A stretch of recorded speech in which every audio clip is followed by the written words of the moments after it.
So we are going to talk about NIST privacy in particular. For those who aren't as familiar, this group might be more familiar with the NIST cybersecurity framework, but we're going to talk about integrating it with CMMI. And for those who aren't familiar with CMMI, we'll do a brief introduction to that as well, to the capability maturity model in this particular presentation. So I think we can go past introductions. I think we've already done that. Just a quick note, I spent years on the ISSA LA Advisory Board. I'm currently the IAPP, the International Association of Privacy Professionals, co-chair for LA. And I've got dueling meetings right now. They're using my Zoom meeting for about 120 people right now in LA. And I'm also actively involved in ISSA on the compliance side. Okay, so the first thing we're going to talk about is really where privacy is today.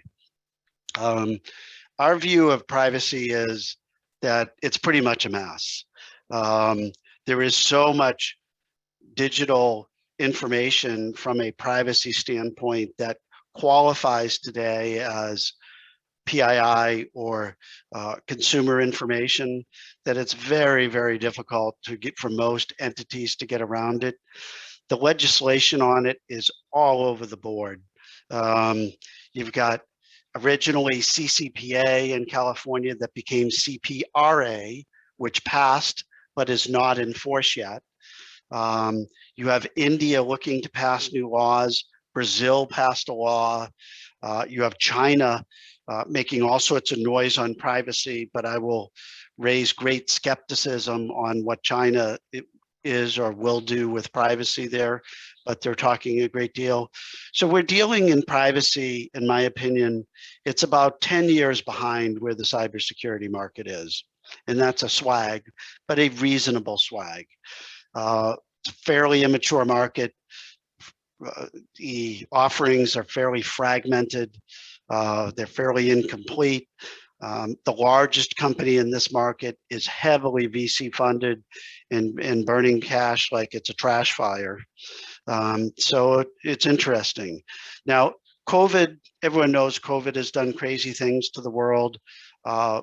Privacy kind of get put on the back burner and some of the other compliance ones, though we see that actually just starting to change now as everyone is in COVID fatigue. The biggest challenge really in privacy is that people weren't really investing heavily. If you look at cybersecurity versus privacy, I would guess that it's probably, they put 10 times the amount of money into their cybersecurity programs to what they've put into their privacy programs, though over time that will probably have to change. They also looked at privacy, where people do a lot of lip services to it. They don't really actually have full programs in place, or they have very immature programs in place. And the biggest problem with it is privacy people look at the world through a lens that was really only about risk.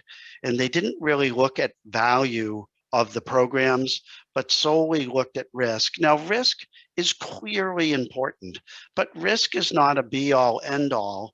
So in general, what they were doing is they were looking at how do I spend the minimum amount possible to get what's really maximum allowable risk. And what that did to their programs is it gave them programs that had relatively minimal capabilities. They were looking at the bare threshold of minimum to cover what they viewed as maximum risk. We believe that's a mistake, and we're making great headway in the market explaining to the people why that's a mistake and what they should be doing differently. Mark. Yes. Do you really think that's a mistake, or do you think that's intentionality? I think there's some intentionality, but it's clearly a mistake. It's very similar to the mistake they make in cybersecurity, where they think they want to have minimal cyber protection. And in the end, what ends up happening is they get breached and they get, horrible costs. So it's the same problem that you run into in cybersecurity, where if they do minimal spend and minimal protection, they get highly exposed and in most cases get severe breach problems and then regret that decision after the fact. There is a better way to do this, and we actually have some guidance there. But good question, Jimmy. Thank you. You know, it's a good question, and it's similar to where cyber was 10 years ago. Spend the minimum to hit a checkbox, but you're not really doing the job. So I call it the ostrich with the head in the sand, you know, syndrome, right? So we believe and we know there's a way to change this, okay? And the way to change that is to change the way they look at the programs. So instead of looking at, you know, minimum cost and maximum risk, we look at highest value.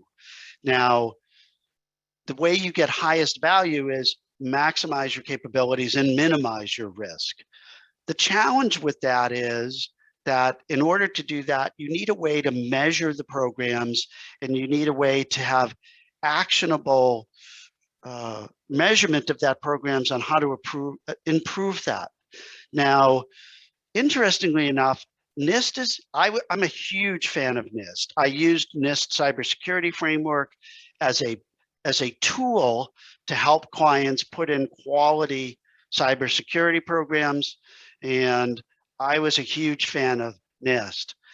Interestingly enough, and he's on this call, my boss came out of Carnegie Mellon and had incredible expertise in the CMMI, or the capability maturity model, which was new to me. And he looked at this and said, we like frameworks, but we need a way to measure and be actionable.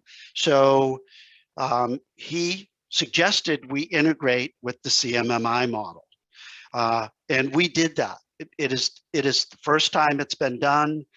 We put a lot of heavy lifting into this, but what it did is it created something new that seems to be very interesting to the privacy market.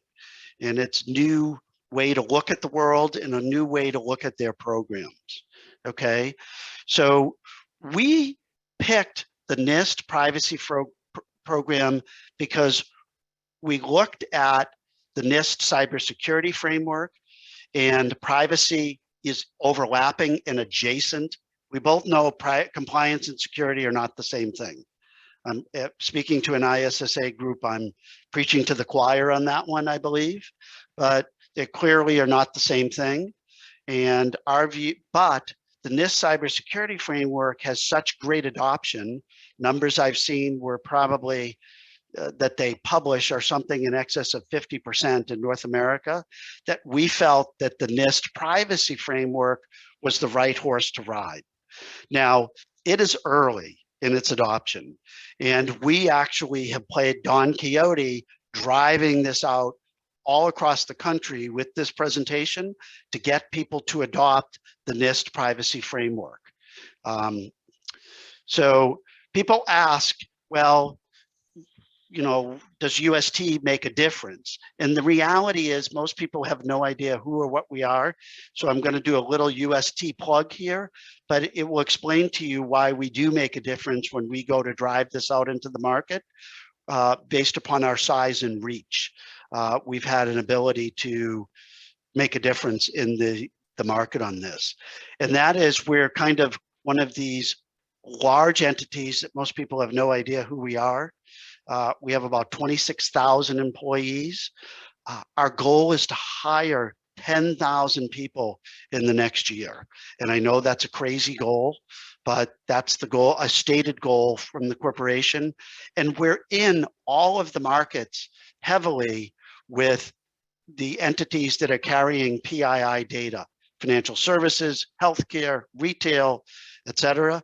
So our client base are people with the largest amounts of PII data in the world, lots of them, and we'll look at them. And we're spread US, EMEA, Asia Pac. We're not very big in Latin America and Africa at this point, but we're huge through the rest of these markets.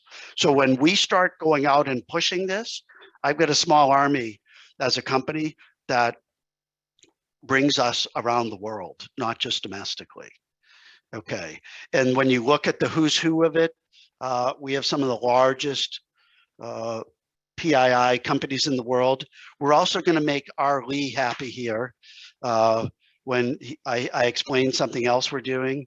So he should be happy about what we're doing and why. And I'll cover that. I'm actually going to introduce something interesting that most people don't know is going on. And that's that Ohio is trying to push a new law into place. Now, Ohio is fairly slow getting through new laws, but if this law succeeds, it creates the NIST Privacy Framework, basically with a safe harbor provision in the law for companies doing business in Ohio. We thought it was brilliant. We've been reaching out to talk to the people who introduced this law. We think it's a great idea to actually put the framework as part of the law to give people a way to give themselves some legal and compliance protection. But for those who don't know, it's worth going out and looking at that one. One of the gentlemen who was in charge of the compliance area, I heard in the introductions. This is an interesting law to look at. So, NIST Privacy Framework. There's good things about the NIST Privacy Framework. It's independent entity, so there's no single vendor that owns it and is controlling it. So all the different vendors can jump on board without having commercial collisions there. The challenge with the framework is it's strictly narrative. So if you're trying to measure how well your program's doing, you know, a yes or no, or it's all words, it's very difficult to measure when I go to Walmart, Citibank, or Netflix that Jimmy's at, or any of these larger entities. You need a standardized measurement methodology so that I can say you're at a particular area and I can compare unlike companies as to where they're at. And that's where CMMI comes in. So CMMI has been around since the late 80s. For those who are not familiar with it, you probably are and you don't realize because it's used so broadly worldwide.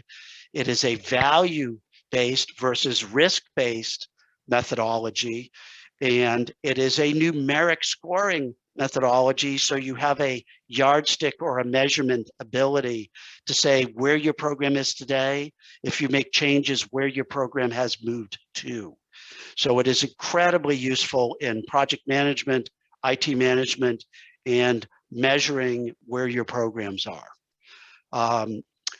So for those who aren't familiar with the NIST Privacy Framework, it follows the exact same format as the NIST Cybersecurity Framework with function, category, subcategory, and it has actually some overlapping capabilities with the NIST Cybersecurity Framework.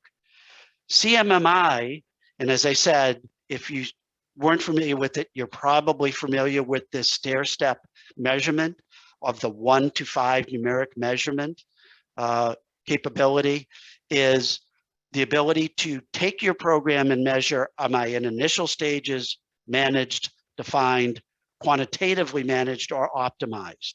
And what we've done by taking the risk framework and a value capability framework and layering them together, it gives us a measurement. For those who are not aware, this is not the first time this has been done. So CMMC, the tool, and I think it's NIST 800-171, but I always forget all the numbers of NIST. They use this for defense contractors to sell to the Pentagon. They have to certify their cyber maturity. And what they actually did to build this model is they took a NIST framework and they took CMMI model and merged them together. The same thing we have done for privacy. Okay, so this is just an example of the same concept deployed elsewhere. Okay, now when we did this, we adhered to NIST completely, so it was non-proprietary. And I don't want to, I've got to be careful I don't throw the large entities under the bus on this, but when you go to the large consulting entities, they have their own proprietary assessments. So when you go from one to the next, you get completely different results and completely different output, which makes it almost impossible to move and have consistent analysis across companies. So you got to throw out the one that one entity did and look at the other. It's really quite challenging.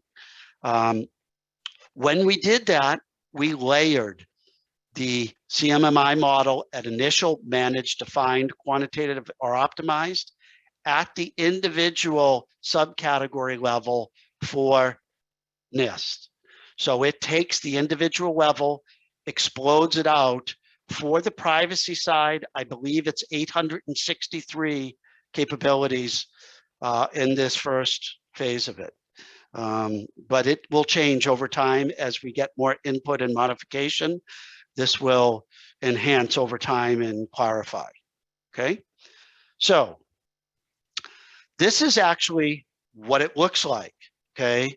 It is actually a way to use NIST in its categories: identify, govern, control, communicate, and protect, and the subcategories, and to track and score those with CMMI down at whatever level that capability is. You can score it and say, I do this, I'm in the progress of doing this, or I do not do this, okay? Now, answering 863 questions is a pain in the ass, and it's big. However, in the way CMMI works is if you're at a level 2 and you answer a no, you can't be a level 3 because you've already answered no to that particular level 2 capability. So this uses skip logic. It'll jump over the level 3, 4, and 5 question. So you maybe in your initial pass only have to answer 200, not 800. So it's quite intelligent in terms of what it does. We also, to Arlie, this is built on the Salesforce Lightning platform. And it also uses the Salesforce community web portals. So this can be deployed worldwide. It is a world-class cloud platform. And I forget the number of languages. Arlie may be able to answer. I thought it was 30-something languages that we could go out and deploy it on. But when we looked at this, we needed a way to deploy this worldwide, multilingual, on a high-end cloud platform, and we made the decision to deploy this on the Salesforce platform. Okay, so I sent it a chat or a text out to the group early in the meeting, and we can do it, or they can type it in. You have your choice on this one. We will allow people to do an initial free NIST maturity assessment. And I actually, rather than make this a 100% talk at the group, is you will be able to go into here and actually sign on to the web portal and create your own basically NIST maturity assessment for you. It's private in the Salesforce cloud, okay? So for those of you that want to go hands-on, I'm gonna walk you through that. But for those who do not, I'm gonna show this to you, how it works, what it does, etc. So you won't need authorization. So when you go to the link, this is where it will bring you. Okay, so I'm going to give everyone a second. There is a cookie management. You can confirm or reject, but we do not sell data. We are a privacy group. Yes. I actually just sent out via chat the link that you sent as well. Fantastic. So rather than people just watch me do this, we will give you access to this free. And you can get a free assessment if it makes sense for your company. And you can go directly to the link right now, and I will walk you through almost like a training session simultaneous to what this does. This is the first screen. I'm going to give everyone, Jimmy, you can be the timer and tell me when I jump to the next screen. Can I use you as my guinea pig? Yes, sounds good. I'm timing it right now. Awesome. So you are my guinea pig. And you tell me when I go next, if you would, please. So go next. Awesome. Okay, it will bring you to this screen. Okay, to get access, you will need to go to the Register Now arrow. Everyone sees the Register Now arrow, okay? And you're my next, Jimmy. You're my guinea pig, as I said. Okay, let's By go. the way, we have not done it this way in the past. You guys are a test case to do this with the people in the webinar versus just show it to them. No, this is great. Next. Okay, so what it will bring you in, you just put in some basic information, okay, and a passcode, okay. So we'll let Jimmy put in his info.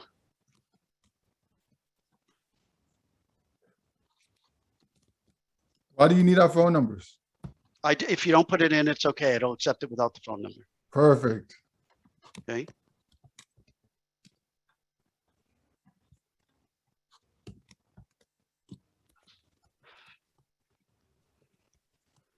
So tell me when you get to the assessment screen. I got to do a nice password. I understand, and I respect that, but And I have now very complex passwords. And now I'm at Start New Assessment. Okay, so where it will bring you to is Start New Assessment. So just hit the Start New Assessment button. Hit it. Yep. Next. And it's going to actually bring you into your own sandbox for NIST Privacy Maturity Assessment. So I'm actually going to jump at this point from this screen to the live one to show the demonstration for the people who did not go in and register, but you can follow along with me on your own screen and do your own assessment, and I'll walk you through how it works. Okay? Sounds great. All right. So let me escape out of the PowerPoint, hopefully. So, sorry, my little Zoom screen is in the way of my URL. I need to move that. Okay. All right. Now I already have a login, so I'm going to have existing assessments ready here. And I'm always a little slow when I'm doing screen sharing. Okay.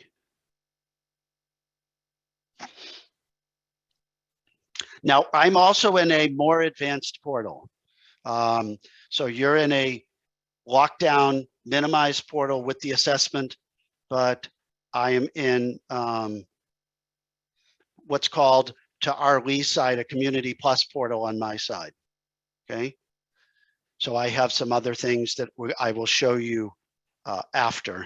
I'm going to go back to this screen after and show you some new things. So in here, what will happen is if you're in assessment, you can go to any area. So let's say you're the cybersecurity person working for privacy. You can go directly to data security, and it will bring you to the data security section to answer that section. So this is designed to have multiple people working in their individual section. It will create an audit trail of who answers the questions and when. So if Jimmy answers the data security questions, but Paul answers the governance processes and policies, you'll know who answered what went in there to keep track of your full assessment. So it's very straightforward. We took what we thought was quite complex and tried to make this a simple, easy to follow assessment that companies could walk through. So if I went to inventory and mapping, I'm in the first inventory and mapping capability from NIST ID.im-P1, first capability that says, have internal systems which process data that initially inventoried. And if the answer is yes, I just answer yes, and it brings me to my level 2 question and walks me through that scoring model to see where I am. Now it's saying, are the projects and initiatives managed using internal systems inventories? And in this case, I can go yes again. And once I go in progress, it's going to stop going through that particular NIST function and jump me to the next NIST function in the list for inventory and mapping. Okay, so that I can just walk through this and jump around.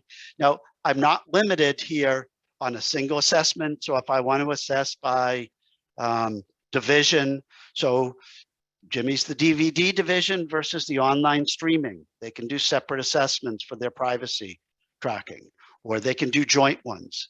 Now, one thing that I didn't say is that we're going to be releasing this for the NIST cybersecurity framework, the same interface, the same maturity assessment, the same type of capability, and other assessment areas, and we're going to give you the overlap.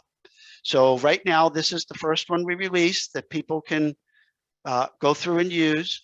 When you've done this, and it's all done, it's going to give you an advanced reporting dashboard for scoring. Now, I'm going to show this in the Salesforce platform and in the portal, but I'm going to go into the more detailed Salesforce Lightning platform first, and then I'm going to show you a portal version that's in process as well. Okay, so any questions about what this assessment does, NIST Privacy Framework, CMMI? No, I don't have any questions. Thanks. Does it make sense to everybody, the layering of the CMMI on top of the other framework, what we've done with the scoring model?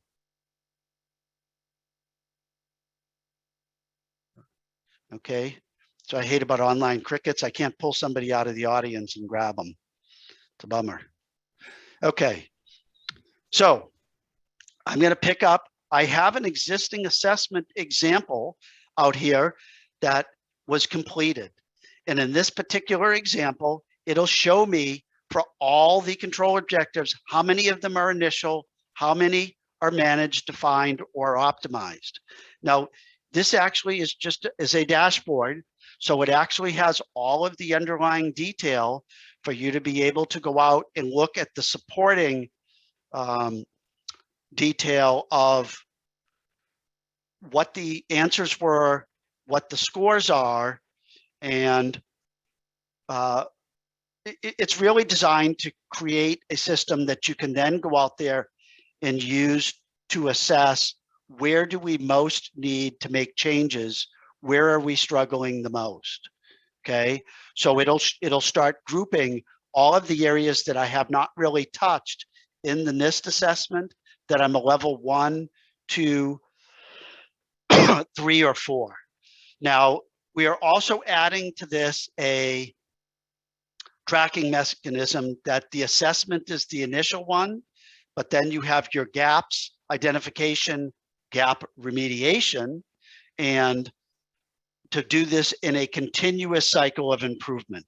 So CMMI as a methodology and a model is really designed as continuous improvement, not a one-time ISS, know where I am and I'm done, because in the real world, things change. You make changes to your program, you get a new division, you make assessments so that you can change where you are and see what your growth is over time in the scoring model, okay?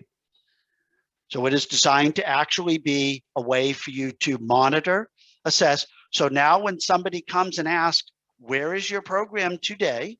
You'd have complete detail where it is in Q4 of 2021, but you can keep historical data on where you have come over time with all of the supporting documentation, number 1, for the regulators, okay? Number 2, if you have customers that want to see where you are in your privacy program because they are sharing data with you, you can show them where you're at with that. So it is a way to have complete control and visibility to this program over time and to build a continuous improvement process on this program. Now, this also exists in a portal format, so you don't have to be a Salesforce Lightning one. We are building this, all of these graphs, capabilities, and others into the portal, not just into the Lightning side. For those that want to run this strictly as a web application in the Salesforce cloud, that is 100% available in the deployments. Okay, So I could actually drill down in here like we did before. Sorry, I've got that in the way, and go back into the underlying reporting from the portal, not from the Salesforce Lightning login application on it. And I'll repeat, we are going to do this next for NIST Cybersecurity Framework, but our longer term plans is to do this for ISO, SOC 2, and some others. Scott is better at that discussion. So if we have questions, he's better at explaining, answering those, because he's a little deeper in that area. But the same capability I showed you minutes ago over here and drill down in the reports is also available over here in the portal side of this assessment. By the way, there is, we're not aware of any other application out there that is doing CMMI layered on this to do a complete scoring functionality for this. We have been bringing this to IAPP, ISSA, and ISACA chapters across North America. And the reception of this seems to be quite good. No, it is good, but I see the data in the edit button. So I see you can export. What type of ability do you have in terms of exporting the data? It actually does completely export.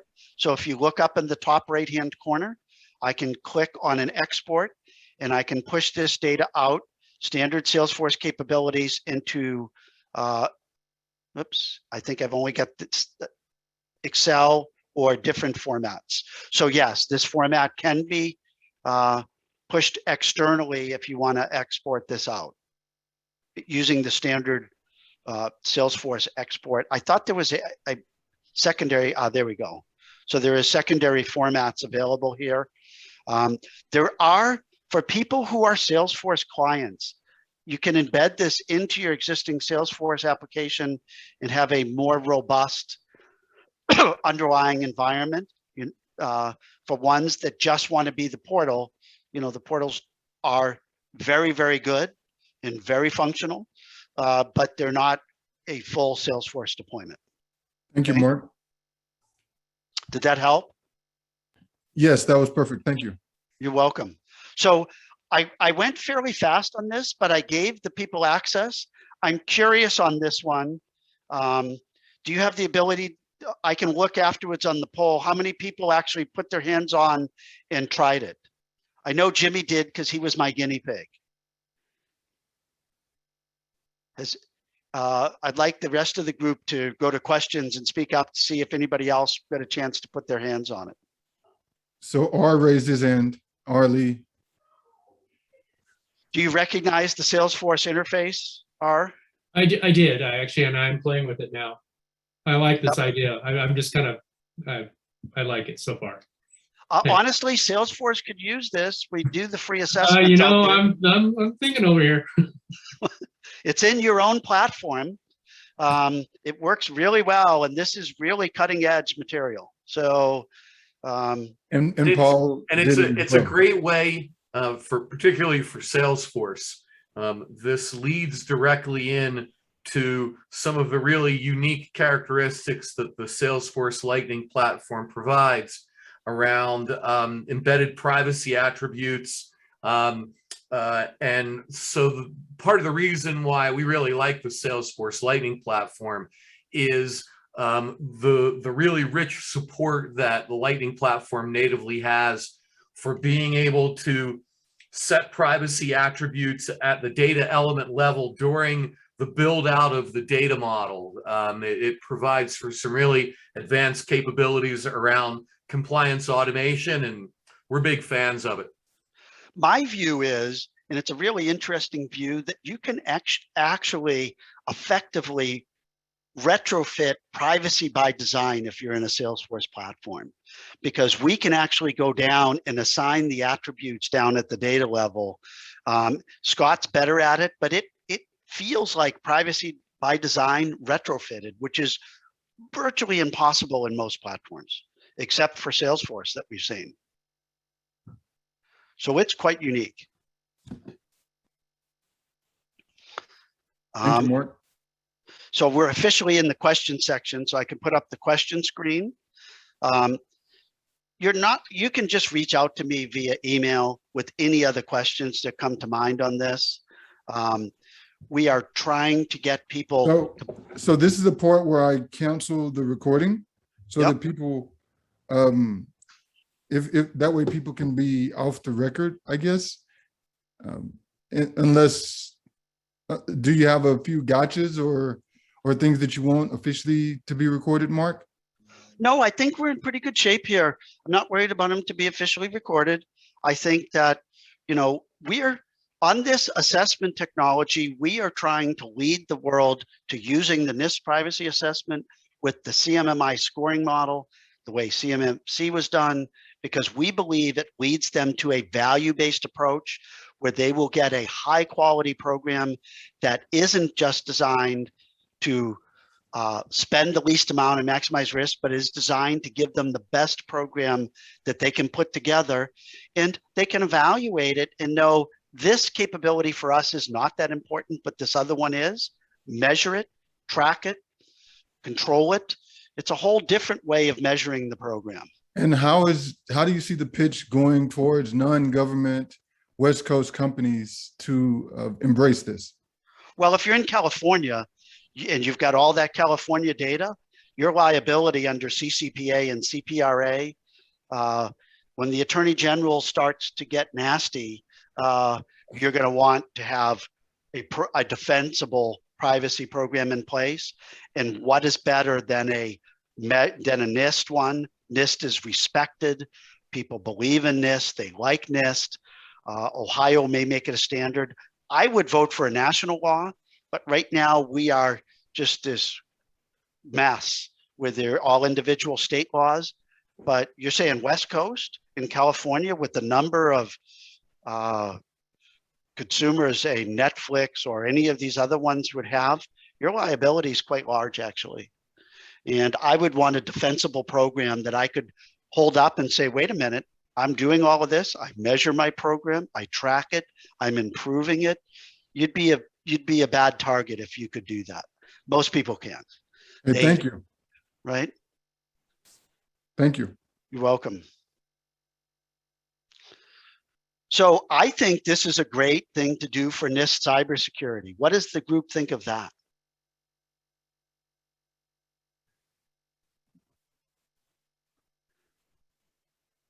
No, I saw an awesome.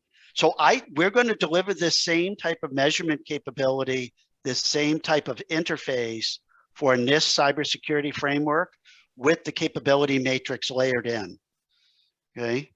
And the others. So who here does, I feel like I'd want to use the poll of who does ISO, who does NIST, CSF, et cetera. But we're looking at these other frameworks because of the overlap in the frameworks and because of the fact that we have all of the infrastructure built to run them. We think that we could do it across multiple frameworks with the same type of scoring and reduce the overhead and for the output of doing ISO, SOC 2, NIST, et cetera. I would agree, and looks like Maura and Mike do as well. Yeah, so we like it, and we so far think this is a wave that will hit us, but we do believe that the cybersecurity framework will be popular as well.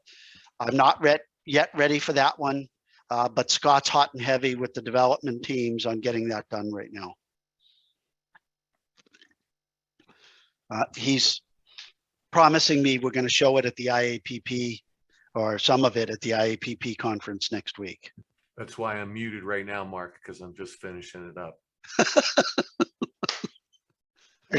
They've been working on that one, and so we're a lot further than people realized on the CSF side.